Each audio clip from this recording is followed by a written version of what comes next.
சாமி இன்னைக்கு மாலை நிலவரப்படி பார்த்தீங்கன்னா இது சன்னிதானம் கிட்ட நிற்கிறாங்க. எவ்வளோ கூட்டம் இருக்காங்க பாருங்கள் சாமி. சுவாமியே சரணமையப்பா,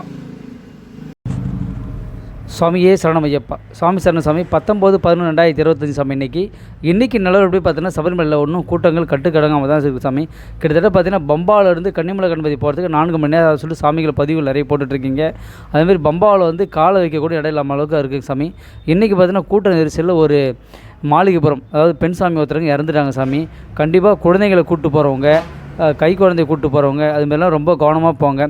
முடிஞ்ச அளவுக்கு கூட்டம் இல்லாத நேரத்தில் போங்க. அந்தளவுக்கு கூட்டம் அதிகமாக இருக்குது சாமி. இந்த கூட்டம் இன்னும் எத்தனை நாள் இருக்குதுன்னு சொல்லிட்டு தெரியல. அந்தளவுக்கு கூட்டம் ரொம்ப நெரிசலாக இருக்குது சாமி. இன்னொரு சோகமான விஷயம் என்னென்னு பார்த்தோன்னா, திருப்பத்தூரை சேர்ந்த ஐயப்ப பக்தர்கள் வந்து சாமியை பார்த்துட்டு வர வழியில் வந்து விபத்தாகி இறந்துட்டாங்க சாமி. கண்டிப்பாக நிறைய விபத்துகள் நடக்குது. அதனால் இங்கே சபரிமலைக்கு போகக்கூடிய சாமிகள் எல்லாருமே வந்து ரொம்பவும் கவனமாக போங்க.